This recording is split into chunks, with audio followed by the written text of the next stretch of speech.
on est débordé, là. Ah ouais? Tu sais, on a de la job tous les jours, non-stop, puis surtout, dernièrement, on avait comme un gros rush, tu sais, les changements. C'est tout le temps comme trouver un bon système pour travailler moins dans le futur, pour que ça soit plus, pas travailler moins, mais que ça soit plus facile, dans le fond, dans le futur, qu'il y ait des systèmes plus rapides et tout, mais tu sais, c'est comme... Quel genre de système que, admettons, que tu aimerais ça avoir maintenant? ben, je dirais c'est plus la logistique, c'est plus côté logistique. C'est souvent ça aussi. C'est, Là, il est tough. Ouais, c'est tout le temps la logistique, que ce soit dans n'importe quel business, comme autant dans les clubs, je dois tout le temps mettre une logistique pour que moi, je ne sois pas nécessairement sur place. Mhm. Tu sais, avant qu'il y ait la pandémie, dans les clubs, c'est ça, j'étais quasiment plus là. C'était mon partner qui était en charge, mais je lui avais mis un système, une logistique que lui, il pouvait appliquer. Je lui mettais les outils de travail, les personnes qui travaillent pour lui. Et puis là, moi, je faisais juste diriger à partir de chez moi. Tu sais, ah, tout va bien, est-ce qu'il y a ça, ça, ça, mais tout était en place. Mais un restaurant, c'est la même chose, tu vois, comme... Tu sais, qu'est-ce que je veux dire, c'est que tu dois travailler plus le mental de comment ça va fonctionner qu'être là sur place puis te tuer, genre, mettons, c'est comme si nous trois, les trois owners, on serait dans la cuisine. Au début, c'était ça, tu sais, on n'avait pas le choix. Un était dans la cuisine, l'autre sur le floor, l'autre faisait, mais on était là. Mhm. Mais là, peu à peu, tu délègues, tu dis, OK, ça, c'est tes outils de travail, c'est ça que tu dois faire, puis c'est comme ça que tu vas fonctionner. Moi, je vais te superviser, là.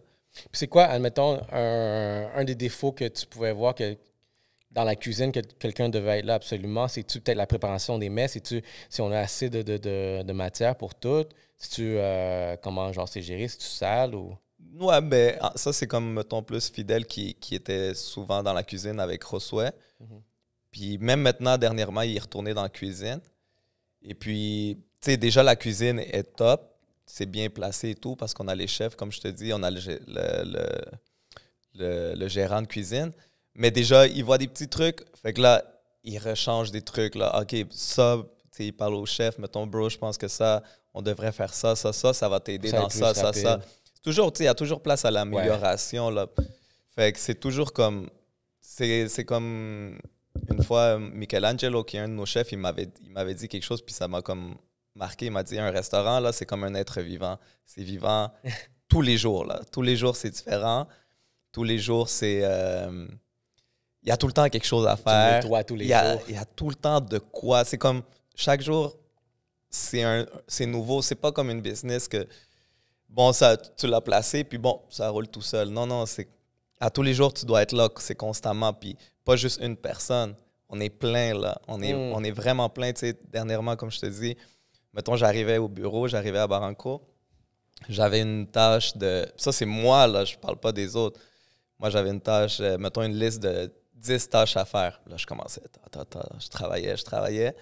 Pendant que je travaillais, il y a d'autres trucs qui se rajoutaient. Fait que là, je finissais ma journée encore avec 10 autres trucs, là. Puis, tu sais, c'est pareil pour Josué, c'est pareil pour Fidèle, c'est pareil pour tous les autres gérants. Puis, c'est là que tu te rends compte, tu es comme, OK, tu sais, oui, il y a un problème quelque part. Ben, pas un problème, mais c'est que tu te rends compte que, oui, il y a un succès derrière Barranco, mais puis le monde doit penser, ah ouais, Barranco, il fonctionne parce que Nato, il connaît beaucoup de monde, Fidèle, il est bon gestionnaire, puis Josué, il s'y connaît en cuisine. Tu sais, ça peut être vraiment vu facile de même. Mais c'est puis à l'intérieur, c'est tellement plus que ça. Fait que c'est bon, exactement. Fait que moi, je l'ai présenté d'une façon externe. Exact.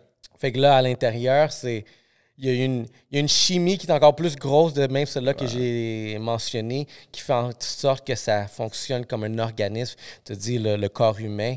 Fait que toutes les mains, les jambes, la tête, le cœur, tous les membres fonctionnent ensemble. Puis c'est ça qui fait vraiment que cet être humain peut marcher puis développer à chaque jour. C'est ça, tu sais, c'est sûr qu'on est des pièces importantes, là, on est les pièces les plus importantes, pas importantes, mais principales, qui va prendre les décisions finales et tout. Mais honnêtement, sans l'équipe qu'on a, peut-être ça serait possible, mais plus difficilement. En ce moment, on a une équipe tellement solide, là. Nos gestionnaires, on en a plusieurs. Ils sont chacun dans leur domaine, dans ce qu'ils font. Ils excellent.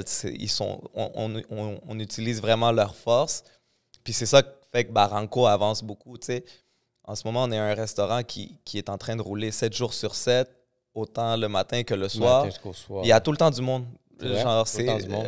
c'est très... Tu sais, les moments qu'il ne va pas avoir du monde, c'est le changement de chiffre, dans le fond, de 4 heures, de 3 à 4 heures à 5 heures. Tu sais, ces heures-là, c'est un peu plus tranquille, mais ce que tu viennes le matin, que tu viennes le soir, ça va être complet. Puis les week-ends aussi, tu sais, il faut que tu réserves. Ben, tu le sais, là, il faut que tu réserves, genre, même si vous êtes deux, moi, j'ai des amis qui m'écrivent, ah, tu sais, on est juste deux.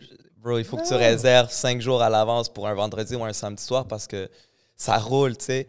Mais ça roule pas juste parce que ça roule puis c'est facile. Ça roule parce qu'il y a une grosse machine de monde qui travaille derrière jour et nuit pratiquement. Là, on est là, puis on y met du cœur, là, puis on y met des heures, tu sais. Right. Fait qu'on fait une petite introduction qui va venir appuyer tout ce qu'on vient de commencer. Latino Gang, part 3. Celle-là, gars, je suis content de cet épisode-là, guys, parce que je vais vous amener pour la 3e fois un invité. Vous le connaissez déjà. Puis je pense que c'est important qu'on ait cet épisode-là. C'est pour les historiques. Comme vous le savez déjà, Yellow Seat, c'est le podcast le plus diversifié en entrepreneuriat et des affaires. On le fait en français ici au Québec. OK, guys? On est en train de marquer nos cônes. On est permanent maintenant comme ces cônes oranges à Montréal. Mais c'est des sièges jaunes. C'est ça qu'on va mettre partout. Tu veux un peu de couleur, on va mettre ces jaunes partout à Montréal comme un cône. Au bord de l'autoroute, c'est faux. Au Mont-Royal, on a déjà été là au Mont-Royal, on a des preuves. Moins 40, mon gars. On est allé mettre nos cônes, notre drapeau sur le Mont-Royal parce qu'on est ici pour rester. Fait que c'est pour ça que cet épisode-là, je trouve que ça va être historique dans le développement, dans la continuation de qu'est-ce qu'on fait parce que Nato, c'est la 3e fois que tu viens ici. Puis quand tu es venu la première fois, tu étais au début de Yellow Sea Podcast. Je pense que je sais même pas épisode 12, quelque chose comme ça. 14. Épisode 14. On était... Là, vous êtes rendu à combien? 67. OK. Puis ça, c'est genre peut-être après 2-3 mois de retard qu'on n'a pas eu. Fait que techniquement, on est à 90. Parce que nous, c'est pas... Les pauses qu'on a prises, c'est pas parce que « Ah non, j'ai pas le temps ». Non, les pauses qu'on a prises, c'est parce qu'on était en changement de tout, genre vraiment de lieu, de scène, de tout plein de trucs à gérer. Fait que Latino Gang, once again, je suis fier d'avoir ici un entrepreneur on est en train de voir notre évolution devant les caméras. Ouais. Parce que quand on s'est rencontrés la première fois, bro, on était... OK, tu viens... La première fois, c'était pour, je pense... Ruido Callejero. C'est ça, ouais. La première, c'était ça. La deuxième, c'est quand l'album est sorti. Et le début de Barranco. Et le début de Barranco. Puis là, c'est la 3e. Puis maintenant, c'est la 3e. C'est qu'est-ce qui se passe au Barranco, comme vous l'avez vu à l'introduction. Des beaux problèmes, comme ça qu'on les appelle. Mais quelque chose de plus aussi qui vient d'évoluer. Puis c'est pour ça aussi, je pense que je veux faire cette parallèle-là. Puis c'est ça qu'on va faire un autre 4, 5, 6, 7, 8, 9, comme Fast and the Furious. Ouais. Mais la deuxième fois que je suis venu, est-ce que Barranco était déjà ouvert ou il allait ouvrir? Il allait l'ouvrir. J'allais ouvrir. T'étais peut-être à 1 mois de... Ah, OK. T'étais à 1 mois l'ouvrir. Fait que là, je pourrais dire c'était comment l'ouverture. Exactement. OK. 1 an après, là. Parce que là, dans le fond, l'ouverture, c'était le 7 mai. 7 mai. Ma fille est née le 7 mai. Pour de vrai? Yes. Fait que, tu vois, une marque. Ça, c'est une date emblème. Ouais, 7 mai. Et puis, on a ouvert la salle à manger le 7 juin, si je ne me trompe pas. La salle à manger, on l'a ouvert 1 mois après parce que, à cause de la pandémie et tout, là. Fait que, ouais, 7 mai, on avait ouvert, si je ne me trompe pas. Ouais, il me semble que c'est 7 mai. Et puis, c'était fou. Je me rappelle, c'était le comptoir parce qu'on n'avait pas la salle à manger. Fait qu'on était prêts, selon nous. On avait parlé avec Daniel. Bro, t'es correct. Daniel, c'est notre chef avec Mikey. On était comme, t'es correct? Ouais, on va être correct, t'inquiète. On a acheté du poisson pour tout le week-end. On a ouvert un vendredi. Fait qu'on va être correct jusqu'à dimanche. On va être chill, t'inquiète. À un moment donné, le monde s'est accumulé devant. On aurait dit un troupeau, là. On a ouvert, je pense, à 4 heures de l'après-midi. Puis à 7 heures, il n'y avait plus de poisson. Oh! Tout le poisson. Le poisson du week-end. Le poisson du week-end. 3 heures. Là, il fallait comme dire aux clients qui avaient commandé. Le monde attendait 1 heure à peu près pour manger. Là, C'est-tu le ceviche? Ouais, pour les ceviches. Ouais, c'était surtout pour les ceviches. Puis on a dû dire, donner des remboursements au monde, des crédits, puis tout. Puis là, samedi, on est comme, OK, on a acheté plus de poissons pour samedi et dimanche. Samedi, même problème. le poisson est parti comme ça. Yo, Fait que là c'était comme... Dimanche, c'est que... Là, souvent, le monde, il me demande, est-ce que tu savais que, genre, Barranco, il allait avoir ce succès-là ou cet impact-là? Puis je pense que c'était là le moment clé qu'on a fait comme, OK, ouais, il y a quelque chose qui se passe. Il y a quelque chose qui se passe avec Barranco. On a peut-être comme... On s'est sous-estimé peut-être un petit peu. On était confiants de nous. On savait vers quoi on se dirigeait. Mais à ce niveau-là, je pense qu'on n'était pas encore conscient. Et peu à peu, le temps avançait. Là, on réalisait que ouais, on était en train de créer une grosse machine qui allait nous permettre de construire d'autres projets en moins d'un an. Ce qu'on va parler plus tard, c'est en moins d'un an, on est en train d'ouvrir un deuxième restaurant, ce qui est comme très, très difficile dans le domaine d'habitude pour comme comment dire, comme générer de l'argent, pour récupérer ton investissement. Parfois, ça peut prendre 2-3 ans. Il y a des business, ça peut prendre 5 ans. Puis vous avez récupéré? Nous, heureusement, ça a pris quelques mois. Wow. On était profitable. L'entreprise était profitable. Les chiffres, on avait des chiffres en tête de comment on allait finir l'année. À un moment donné, après quelques mois, on était comme, OK, on l'a atteint. Après comme 3 mois, on avait atteint ce chiffre-là. On était, OK, on va viser ça. On l'a atteint après quelques mois. Fait que notre chiffre d'affaires, à la fin, il était comme peut-être 4-5 fois plus élevé de nos attentes. Puis là, l'année finit bientôt. Puis on va finir comme peut-être à 4-5 fois de plus de ce que nous, on espérait ou qu'est-ce qu'on avait en tête, tu sais. Fait que c'est là que tu fais comme, OK, là, on revient au point de c'est pas quelque chose qui a été fait facilement. C'est pas quelque chose qui a été fait parce que je connais beaucoup de monde, puis parce que Fidel, puis Josué, ils s'y connaissent. C'est quelque chose parce qu'on a une grosse équipe, puis on est dédié, on travaille là-dessus, genre 7 jours sur 7, pratiquement, on travaille sur Barranco, tu sais. Mais tu sais que c'est nice de ce que tu viens de dire par rapport à l'atteinte de ces objectifs. Moi, je fais une vidéo sur ça, puis je disais aux gars aussi comme... moi, je me suis mis quand on a ouvert ici Black Box, mais Black Box sur Park Ave, là. J'avais un objectif sur 6 mois. L'objectif, on l'a atteint 1 mois. T'sais, dans 1 mois, on a atteint à peu près un objectif. Là, il faut que je monte des objectifs encore fois. Puis, c'est correct, ça. Quand tu as vraiment ce beau nouveau succès, il y a des nouveautés aussi que nous autres, on fait. Puis, je peux voir vraiment les cohérences. Puis, c'est pour ça que je suis fier de cet épisode qu'on a en ce moment, parce que je pense qu'on va beaucoup se reconnaître dans les évolutions les choses qui se passent. Ouais. Non, définitivement. Là, je pense que c'est comme... Tu sais, moi, pour de vrai, Barranco, c'était comme un peu une porte de sortie du nightlife. Je dis pas que je veux quitter à 100% le nightlife, mais oui, tu sais, ça a tout le temps été ma business. Depuis, ça va faire peut-être 13 ans que je suis dans la promotion des clubs. Ça va super bien, j'ai pas à me plaindre. Et puis... Mais en même temps, il y avait une certaine préoccupation en dedans de moi qui me disait comme qu'est-ce que je vais faire après, tu sais, qu'est-ce qui va arriver quand je vais plus avoir envie de travailler dans les clubs. T'es-tu préoccupé financièrement ou peut-être juste de te retrouver dans un lieu que ça t'intéresse pas après? Financièrement, pas vraiment. Tu sais, j'ai pas vraiment eu de problème à cause de ça, mais tu vois, comme une situation comme la pandémie est arrivée. Et puis, ma business, c'est comme si ma business était fermée. Donc, heureusement, je pouvais survivre. Tu sais, j'avais bien fait mes finances avant ça. J'avais des économies. Fait que je pouvais m'en sortir facilement. Je pouvais continuer à vivre ma vie normalement. So, j'ai pris comme les 2 dernières années un peu comme plus relax. Mais en même temps, je me disais, OK, c'est correct une pandémie, mais qu'est-ce qui arrive? Une autre situation comme ça arrive. Puis à chaque fois, je dois arrêter. T'sais, il faut que j'ai un backup, puis où je tombe malade, où j'ai plus juste envie de faire de la promo des clubs parce que, tu sais, qu'on le veuille ou non, c'est pas ma passion, les clubs. Là. Je veux dire, je suis pas un clubbeur, je suis pas un gars de party. Genre, je la fais, ma business, j'aime qu'est-ce que je fais, mais il y a un moment donné que je vais vouloir arrêter. Fait que là, c'était tout le temps comme la préoccupation, tu sais, en faisant de la promo, t'as pas une retraite, t'as pas un fonds de pension, whatever, t'es travailleur indépendant, tu sais.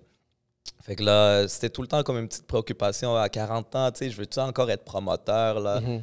Puis Barranco, c'était comme, OK, c'est le moment d'investir de l'argent. C'est le moment de comme placer mon argent dans quelque chose qui va fonctionner pour le futur, puis que genre je pourrais travailler à l'aise, tu sais, confortablement. Puis je pense que c'est ça qui est arrivé là maintenant. Barranco m'a apporté comme cette stabilité puis cette tranquillité-là. Là. OK.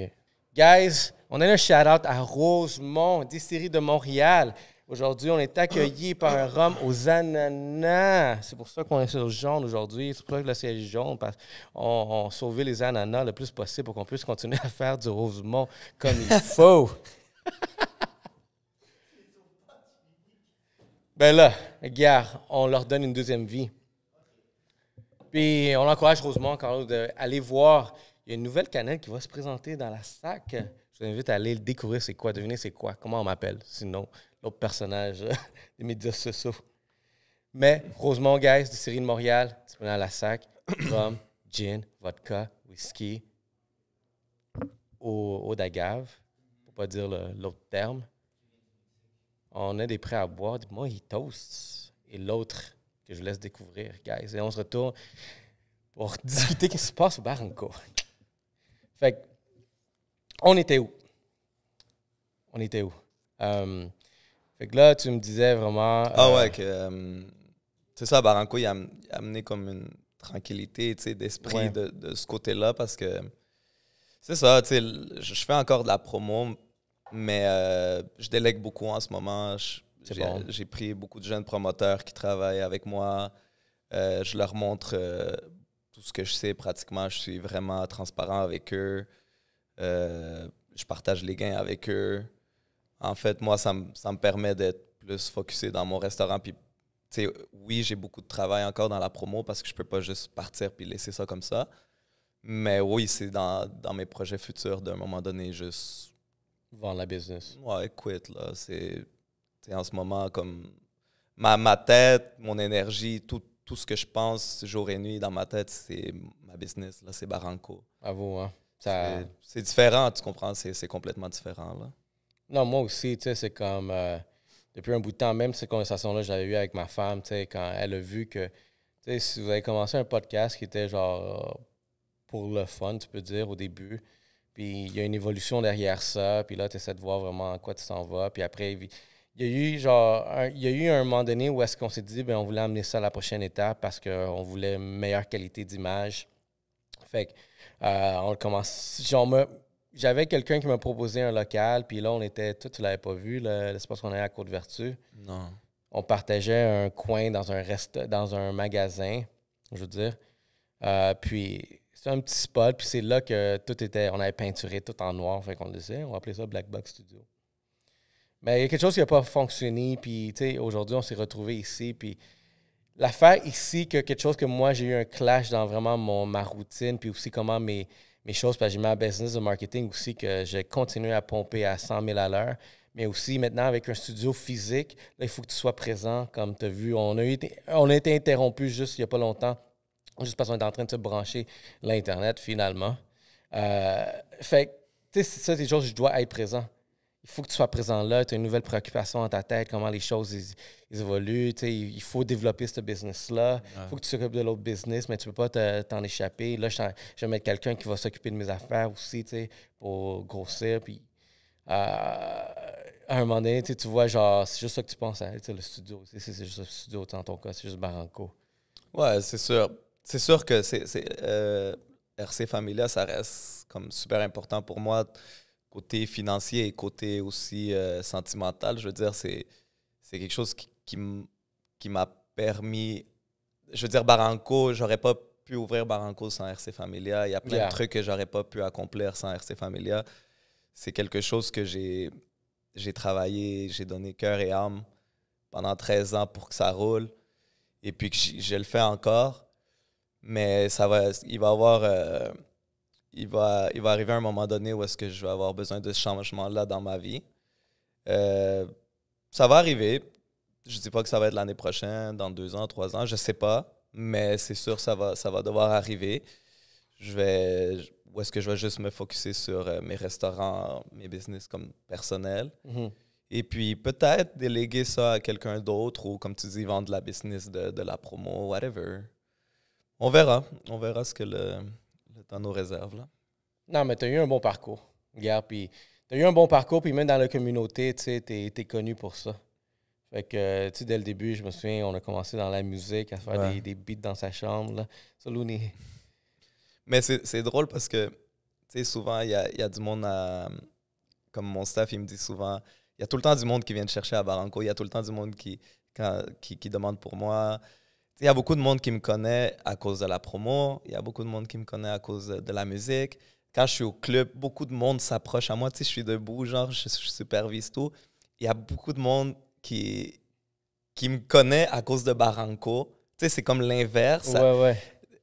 Une anecdote super drôle. L'autre fois, j'étais au lobby bar. Ça, je l'ai raconté, je pense, à mes partenaires. On était au lobby bar, puis Moralité est débarqué parce que c'était... comme ils checkent tous les clubs, puis ils font un tour, là. Puis c'était venu, puis là, je me suis présenté. « Ah, salut, c'est moi le promoteur, est-ce que tout est correct? » Blablabla. Elle était comme « Ouais, tu sais, la policière commence à me parler. Elle me dit « Ah, t'es quelle origine? » Je lui dis « Ah, je suis péruvien. » Elle me dit « Ah, je connais un restaurant tellement bon, un restaurant péruvien, là, sur Saint-Denis. » Là, je suis comme « Ah ouais, c'est quoi le nom? »« Ah, c'est Barranco. » Ah, OK, ouais, c'est... C'est quoi que t'aimes le mieux? C'est quoi ton... Fait que, tu sais, c'est juste des situations, des petites situations comme ça qui t'encouragent. Tu fais comme, ah, on a quand même bien fait notre job. On a bien fait notre job. Puis oui, je suis content de mon parcours. Puis je sens encore plus le besoin de comme aider puis transmettre ces connaissances-là aux jeunes entrepreneurs. Parce que, tu sais, je pense qu'on en a tout le temps parlé. Je sens qu'il y a un manque de connaissances, il y a un manque de... Tu sais, à l'école, on te montre, il y a plein de trucs qu'on ne te montre pas. L'éducation sur... une éducation sur les business, sur les finances. Parfois, il y a des jeunes promoteurs que je rencontre, puis, tu sais, je leur explique comment ça fonctionne, puis je te donne un exemple, puis, tu sais, chacun a sa manière de travailler, chacun a sa vision. Mais, tu sais, des fois, ils me disent « Ah, tu sais, moi, j'ai travaillé dans un club, puis je dis, ah, OK, c'était quoi ton deal? Comment tu as travaillé? Oh, on m'a payé cash à la fin de la soirée. Je suis comme, OK. Mais tu sais, moi, ma manière que je travaille, c'est avec facture. Moi, tout est facturé, tout est déclaré. Puis je te conseille, tu sais, peut-être que l'autre personne ou les autres personnes ou l'autre club ne te l'a pas conseillé, mais il y a d'autres trucs que juste du cash. Tu sais, si tu penses à long terme, c'est important que tu déclares, c'est important que tu factures, parce que le jour où tu vas vouloir avancer dans ta vie, avec du cash là, dans les mains, juste comme ça, crois-moi que c'est un peu plus difficile. Ton crédit, bâtir ton crédit. Fait que c'est des trucs que je sens que pour moi, c'est un devoir comme leur montrer ou leur expliquer, regarde, il y a cette option-là. Si là, lui, il ne veut pas la prendre, moi, j'ai fait mon travail, tu comprends? Moi, je lui ai conseillé de... Anyway, celui qui veut travailler avec moi, c'est comme ça. Tu ne veux pas travailler comme ça, ben ça ne marche pas. Moi, tous mes trucs sont facturés, tous mes trucs sont déclarés. Et puis... Comme on dit, c'est important. Je veux dire, j'aurais pas pu ouvrir Barranco si mes trucs seraient cash, là. Parce que la première chose que la banque te demande, c'est d'où est-ce qu'il sort ton argent. Oui, exactement. Tu comprends? Puis ça, il y a beaucoup de monde qui le savent pas. Il y a beaucoup de monde qui gagne cash. Puis ils disent, ah, parce que dans le futur, je vais investir. Comment tu vas investir? Est-ce que tu penses que le gouvernement va pas te dire, hey, de où est-ce que tu as sorti ton 50 000? Tu sais, la première chose que la banque te demande quand tu déposes pour ouvrir un business, c'est d'où provient l'argent. Oui, exactement. C'est la première chose. Puis si tu n'as pas tes papiers bien faits, tes impôts bien faits, puis tu as déclaré 25 000, 30 000, puis là tu sors un 50 000, bien comment tu faisais pour vivre alors? D'où tu as sorti 50 000 tu comprends? Ça, c'est d'un autre domaine que je vois beaucoup arriver. Puis tu sais, c'est dans les barbershops. Dans le fond, on dirait que les barbershops aussi, ils ont des fois... J'ai rencontré plusieurs personnes qui avaient cette habitude juste de déclarer cash, puis après, tu as une palette de cash, puis tu as l'air beau parce que tu as du cash, tu as le lifestyle, tu sais, cash et tout ça, mais après ça, genre, tu sais, le gouvernement, c'est quoi qui se passe? Genre, ils vont cogner à ta porte éventuellement. Un jour ou l'autre. Moi, je le dis ouvertement, moi, en tant que promoteur, j'ai eu la visite il y a quelques années. Avant la pandémie, ils sont venus chez moi. Ils sont venus chez moi, là. Ah ouais? Ouais. Ils m'ont demandé mes papiers, mes factures. Ils voulaient voir si tout était en place. J'ai tout sorti. Ils étaient vraiment impressionnés. Elles ne pouvaient rien me dire. Elles cherchaient des bébites, puis Non, j'étais comme, ben voilà tous mes papiers, mes factures, c'est ça c'est le numéro de mon comptable, c'est ça. Ah, OK, d'accord. Qu'est-ce qu'ils vont faire? Tu comprends? Comme si tes affaires sont bien en place, t'as aucune inquiétude. Par contre, est-ce que tu veux avoir ce stress-là un jour de comme pas avoir tes papiers en place et tout, tu sais? Fait que pour moi, c'est vraiment important comme le conseiller aux jeunes entrepreneurs avec qui je travaille, que ce soit dans la promo, que ce soit mes employés dans le resto, tu sais, je les conseille beaucoup. Je comme, tu sais, regarde, c'est des manières de travailler, c'est à toi de choisir, mais moi, je te conseille ça parce que dans le futur, tu veux ouvrir une business, tu veux t'acheter un condo, whatever. Tu sais que t'es une palette de 20 000 là, dans tes mains, là. L'année prochaine, elle ne va plus valoir 20 000 là. Exactement, Tu c'est comment comprends? tu investis. Tu vas faire, il faut que tu l'investisses. Si tu investis ton 20 000 ben peut-être, je ne dis pas que tu vas avoir 40 000 l'année prochaine, mais déjà que tu es un 24 000, que tu as fait 4 000 ou que tu as fait 2 000 ben c'est déjà beaucoup mieux que avoir ton 20 000. Ah, j'ai fait 20 000 cash, puis je l'ai dans mes mains, là. Ça, c'est cette image-là dans les médias sociaux, d'être baller, d'être vraiment supérieur, mais vraiment dans un niveau matérialiste où est-ce que tu peux voir que ma vie a l'air bien aller, puis dans le fond, tellement de personnes que, genre, tu vois, ça va mal, t'sais. Moi, je questionne souvent les personnes qui sont toujours en train de me montrer leur voiture, vraiment, comme check cette voiture-là, mais il y a tellement genre de façons aussi. Ta voiture est peut-être louée, fait que c'est même pas à toi. Puis aussi, c'est qui paye ta voiture. Cette voiture-là, moi, j'ai rencontré du monde là, qui avait des grosses voitures, mais tu habites dans un 3,5, qu'est-ce que tu fais? Genre, tu le loues, puis tu es dans un 3,5, mais ta voiture, là, elle fait tourner les têtes. Il y a vraiment une cohérence quelque part qui fonctionne pas. Puis évidemment, tu sais, ça, c'est une des raisons du podcast, c'est pouvoir éduquer justement les plus jeunes. Si on peut transmettre cette information, comme tu viens de dire, tu viens de drop genre vraiment de l'or ici, comme surtout dans les personnes qui sont dans ce domaine-là, comme ils devaient vraiment faire des choses plus éduquées, plus penser long terme, le futur, tu sais. Comme avoir ta pensée de tu sais, vraiment, est-ce que je veux continuer en promotion à 40 ans? Je suis comme, faut peut-être que j'ai une sécurité financière, là, vraiment, que je vais pouvoir vivre après mes 60 ans, à 80 ans même. Là. Exactement.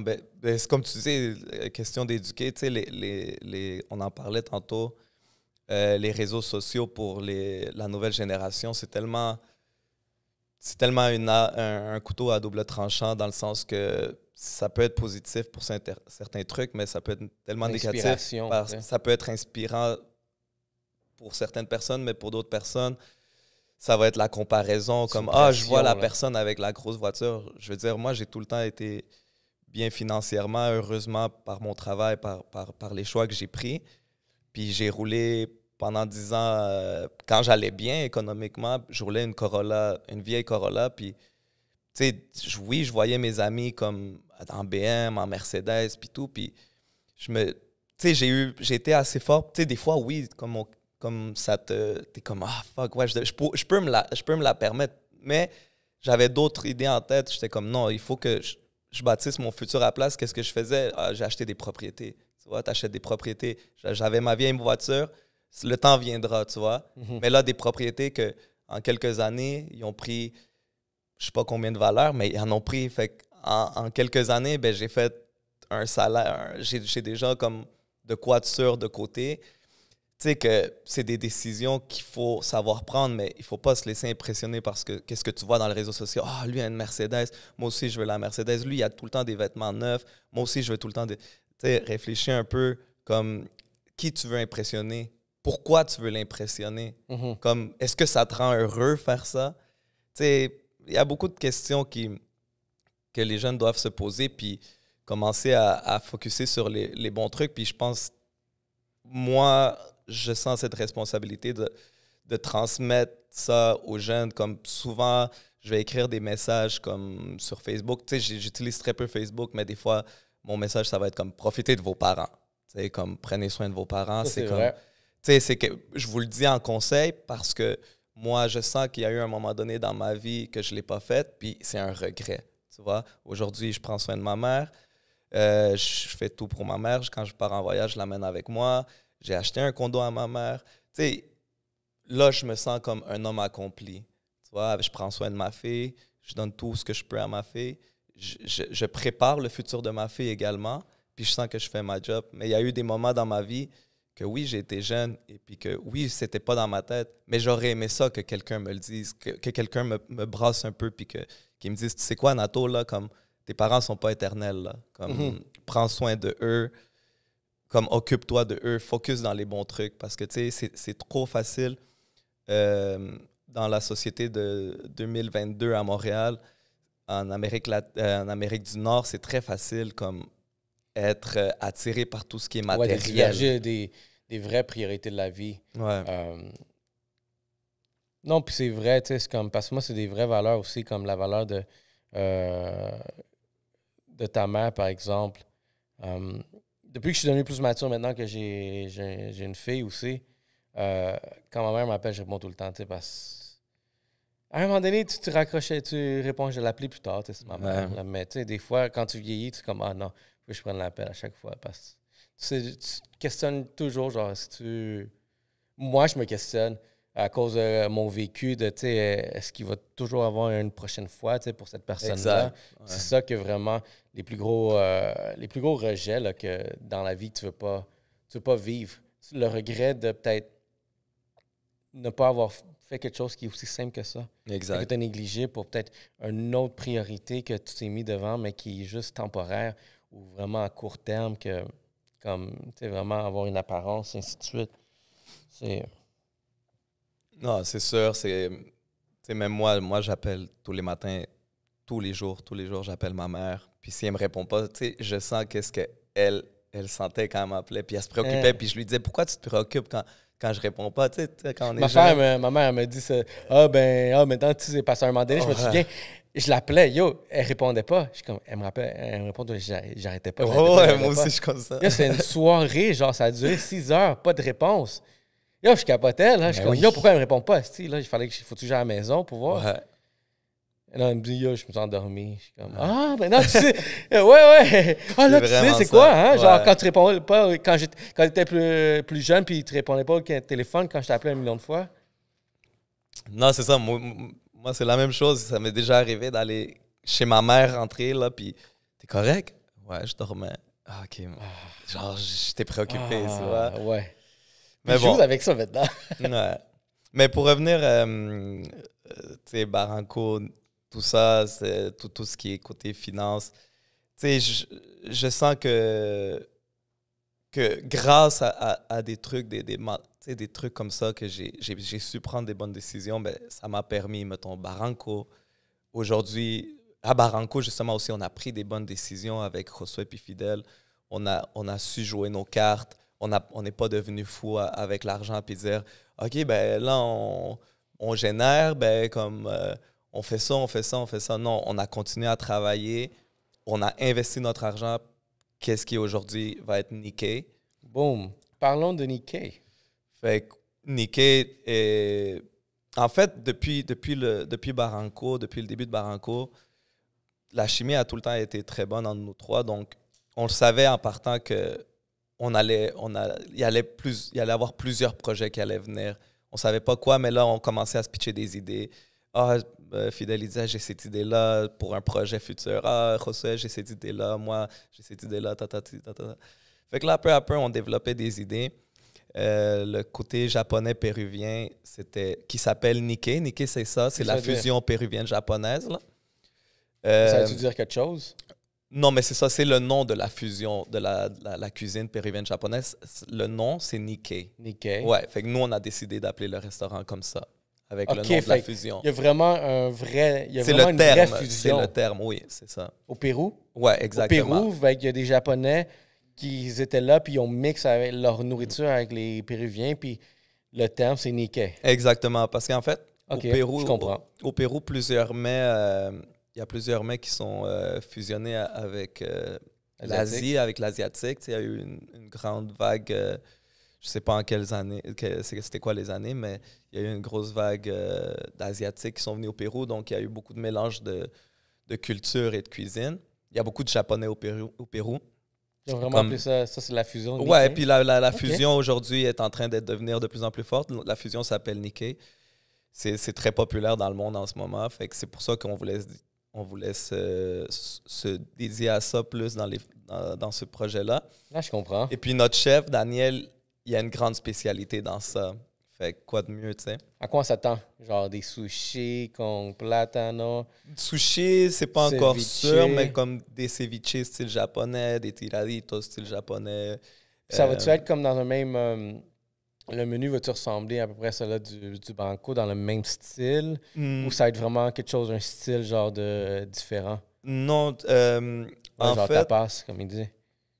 en fait, Nikkei, c'est pas qu'il est haute classe, c'est pas qu'il va être gourmet ou C'est quelque genre chose. street food? Non, mais ça va Barranco, être, c'est street food, ça genre? va être, ouais, Barranco c'est plus street food. Nikkei il va être un petit peu plus high class, on peut dire. Tu sais, je veux pas dire que ça va être. Apportez votre vin. Non, on va avoir une bonne carte de vin, mais tu vois, des vins Mais ce genre de plus. style-là, quand... Des vins plus élevés qu'au Barranco. Des vins un peu plus chers, mais plus de qualité. On va avoir des cocktails plus élevés encore. Tu sais, ça va être comme... On investit plus. Tu sais, quand on a commencé Barranco, on était un petit peu, peut-être un peu plus limité. En ce moment, on peut se permettre d'aller un peu comme la déco, qu'est-ce qui est comme tout ce qui est le matériel de rénovation. Tout ça, on a pu investir un peu plus sur ça. On a pu engager un designer intérieur, tu sais. On a maintenant notre photographe à temps plein avec nous. Tu sais, on a vraiment comme... On a pu bâtir une équipe pour mettre ça à un autre niveau, tu vois. Puis c'est quoi la superficie du resto? Combien de personnes? Je te dirais que c'est à peu près une petite affaire plus que Barranco. Barranco, combien ça rentre? C'est à peu près 70 intérieurs, fait que on calcule un peu plus que ça. Mais à Nikkei, tu pourras t'asseoir le bar il est beaucoup plus grand. Et puis la cuisine, c'est une cuisine ouverte. Donc tu pourras aussi t'asseoir au comptoir de la cuisine et te faire servir par le cuisinier eux-mêmes. Il va y avoir une terrasse beaucoup plus grande que celle du Barranco aussi. Une bonne terrasse. Peut-être 2 fois plus grande que celle du Barranco. Fait que peut-être une centaine de personnes au total, si c'est pas plus. Là, c'est quand l'ouverture? On est en train de prévoir ouvrir début juin. Si tout va bien. Un petit soft opening. Oui, c'est sûr, c'est sûr. On travaille là-dessus en ce moment. J'ai faim. J'essaie d'imaginer c'est quoi qui va être là. Je comprends. Ouais, on va commencer par ouvrir juste les soirs. Mais oui, le plan, c'est pouvoir faire des brunchs le matin. Il va y avoir des brunchs le matin, en avant-midi, puis le soir, menu régulier. Mais genre, c'est quoi un brunch péruvien-japonais? En fait, ça va être sûrement fusionné aussi encore avec montréalais. On ne sait pas encore, on n'a pas encore travaillé sur le menu de brunch parce que c'est encore, on veut encore développer le soir. Mais j'ai confiance à Daniel, Michelangelo, nos chefs qui sont tellement comme ces gars-là sont tellement créatifs, sont passionnés. Tu vas avoir des steaks? Ah, steak. Je pense pas, là. Je pense pas des steaks. Ça va être plus des tapas, des trucs comme ça. Ouais. Ça va être j'essaie de me faire genre une image. Ça va être très coloré, très frais. Okay. Ouais. Mais on est tellement confiants de Nikkei. T'sais. Nous, honnêtement, la manière qu'on voit la business, c'est pas comme on va tout péter, puis non, on va check. Le but premier, c'est on va s'amuser, on va faire qu'est-ce qu'on aime. Chacun dans son champ où est-ce qu'il excelle, on va donner notre 100%. Et puis, je pense que le succès va venir avec l'amour qu'on va donner au projet. Voyez-vous bâtir le genre de groupe de restaurateurs, tu sais, vraiment qui vont... Dans le fond, votre groupe va juste mettre des thématiques exotiques, tu sais, vraiment, je sais qu'il y en a une...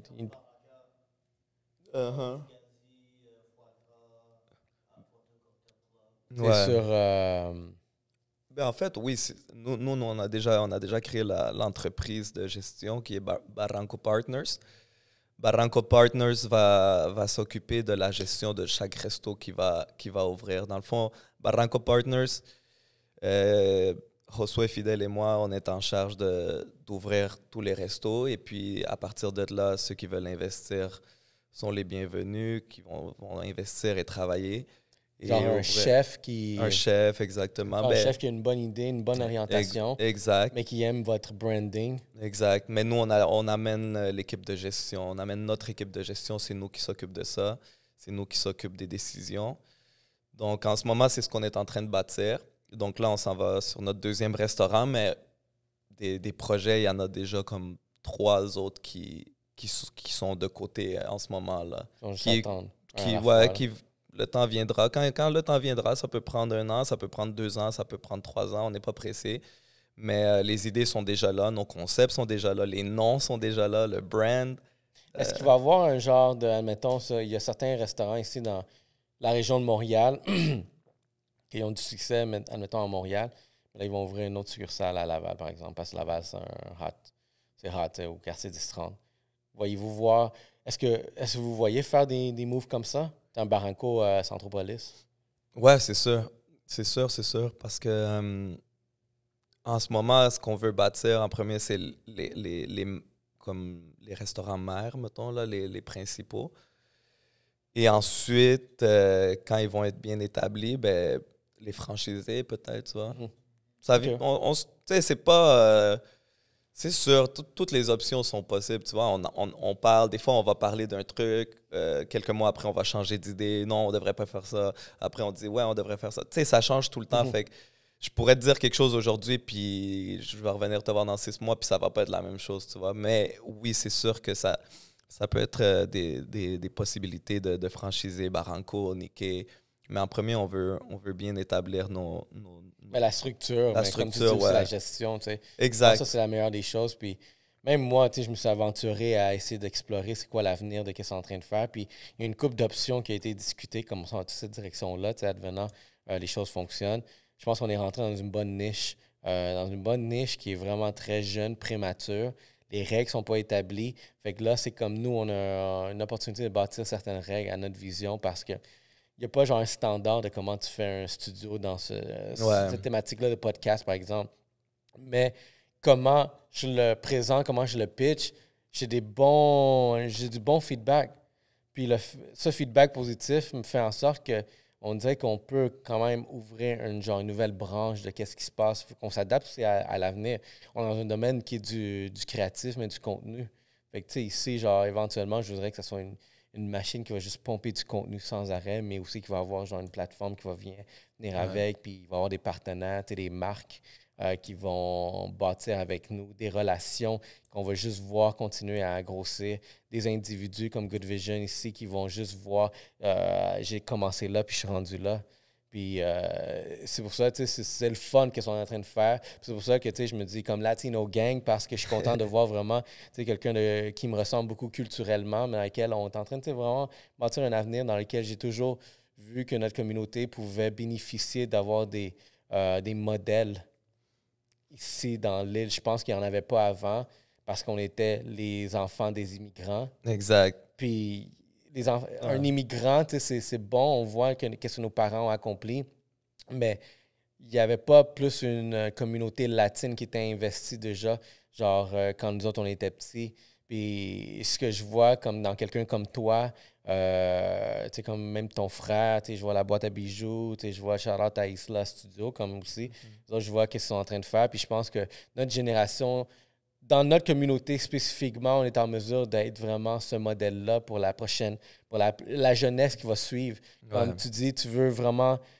Je pense qu'on atteint tout aussi à ce niveau-là où est-ce qu'on est rendu plus vieux, puis je sens que vieillir comme il faut, tu veux transmettre cette information, ces connaissances-là à quelqu'un d'autre plus jeune pour qu'eux autres puissent au moins avoir une bonne direction, être encore meilleur de qui tu es aujourd'hui.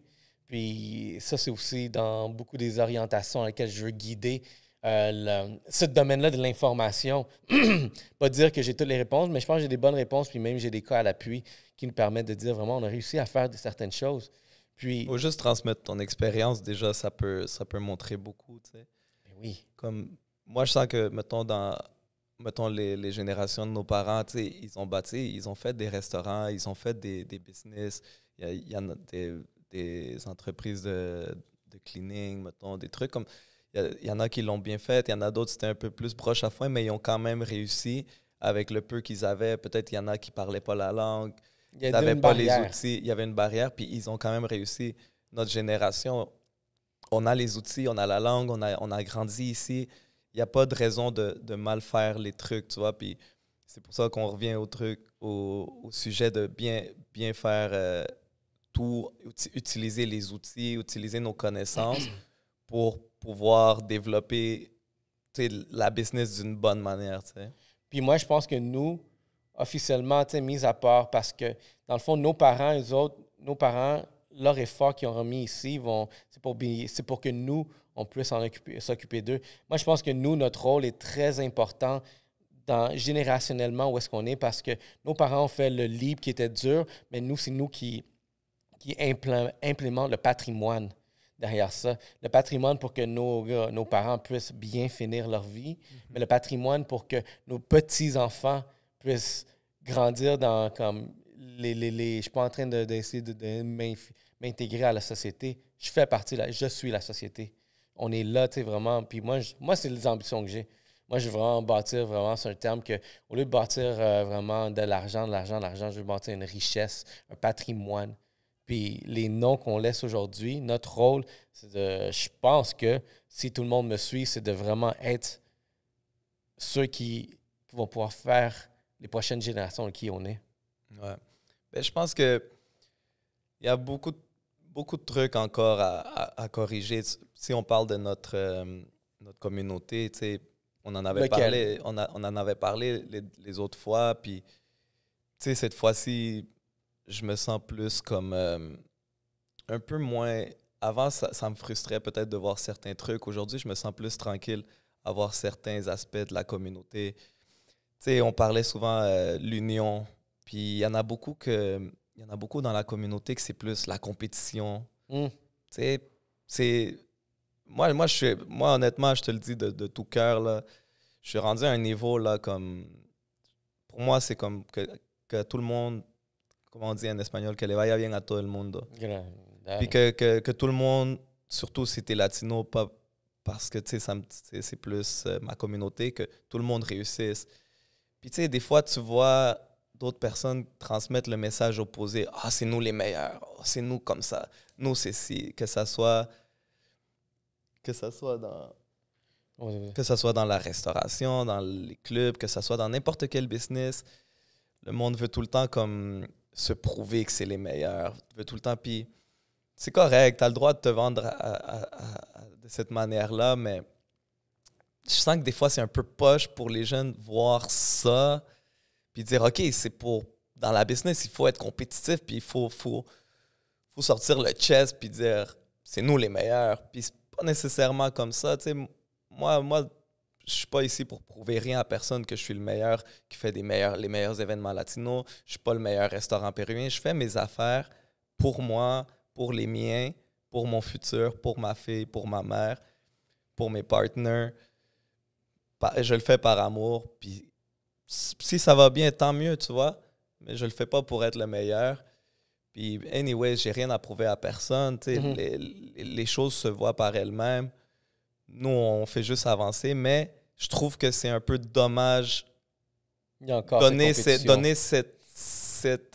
démontrer ça aux jeunes, leur mettre une mauvaise information dans la tête qu'il faut genre être compétitif comme ça.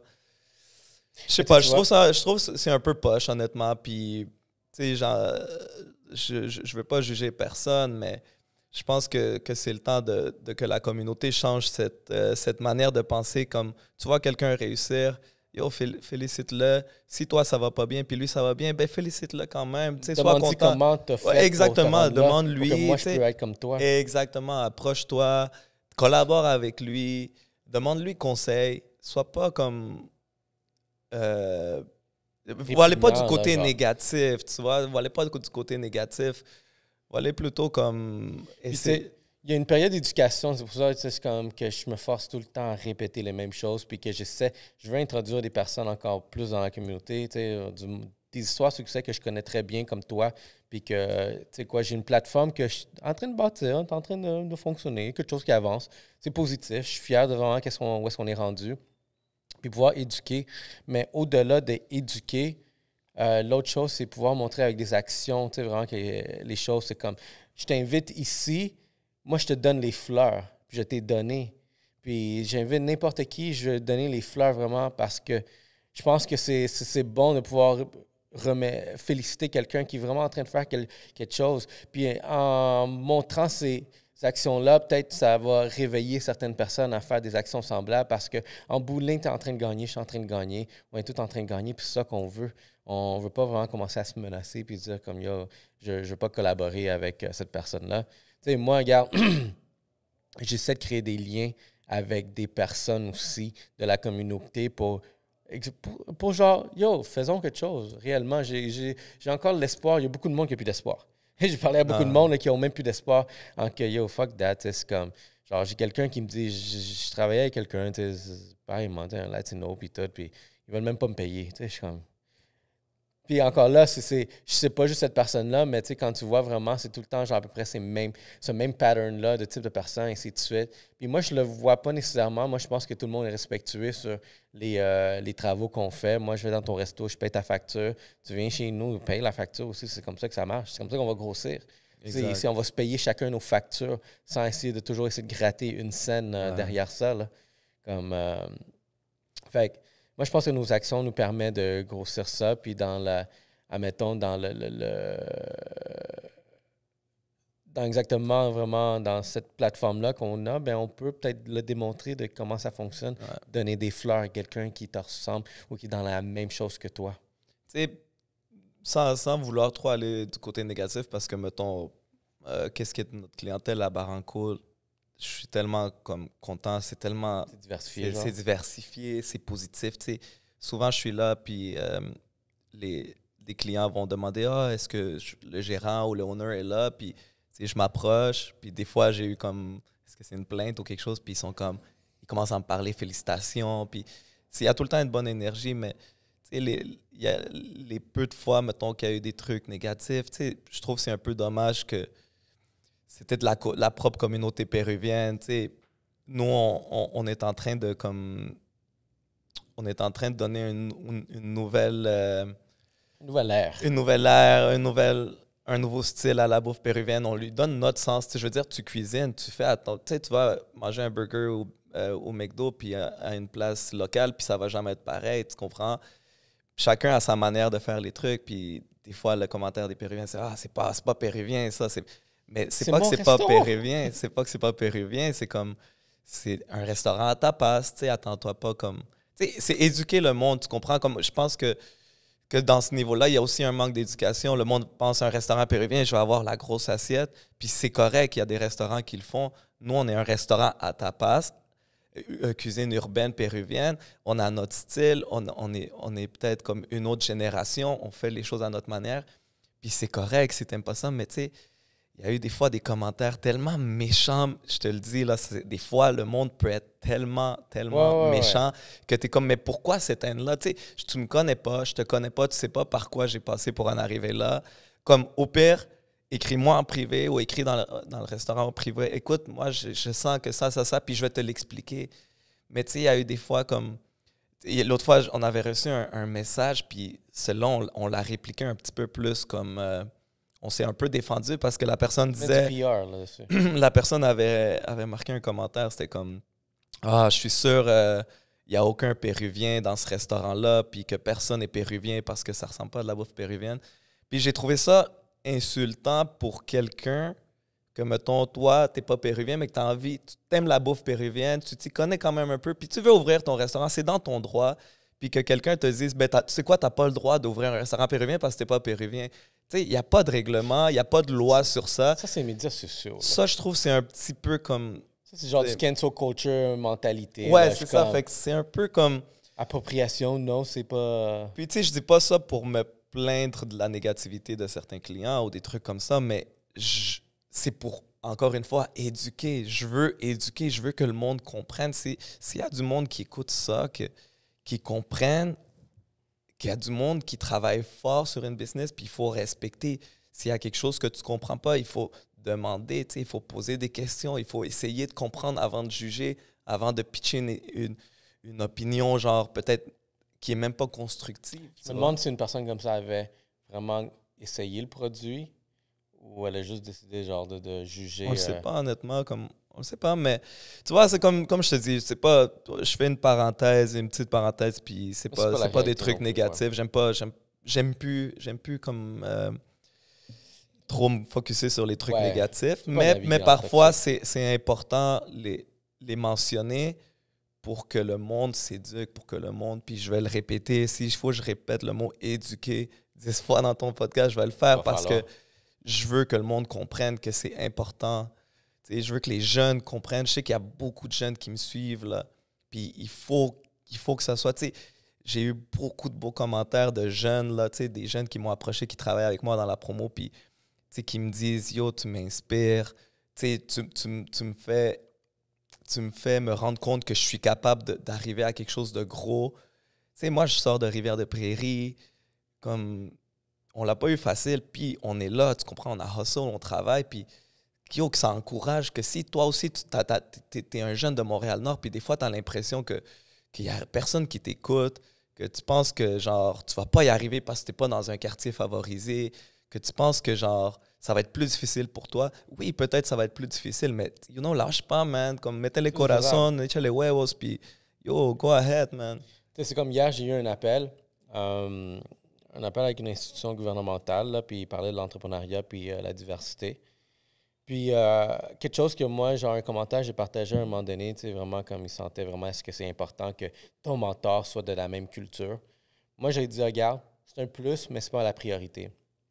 Mais, dans mon argument, quelque chose que j'ai rajouté, c'est que moi, quand j'étais plus jeune, ou même en ce moment, je trouve que dans notre communauté, spécifiquement, si j'aurais appuyé cet argument en disant comme oui, je veux que mon mentor soit de ma communauté parce qu'il va comprendre tout ce que je suis en train de vivre, il va comprendre vraiment qu'on a grandi, il va comprendre comment on mange, mais il va comprendre aussi c'est quoi nos défis. Moi, ce que je disais, c'est que le problème, c'est vraiment, si on veut aller vers cet argument-là, c'est que je trouve qu'en ce moment, dans notre communauté, il n'y a pas assez de modèles. Puis nous, on doit être ce genre de modèle-là, de pouvoir montrer c'est quoi vraiment quelqu'un comme ça, parce qu'il y a quelqu'un déjà plus jeune, 10 ans plus jeune que nous, qui nous regarde, puis qu'il a besoin de ce modèle-là pour se sentir comme... Je me rapproche à peut-être cette personne-là. Cette personne a réussi à cause de son histoire-là que j'écoute en ce moment.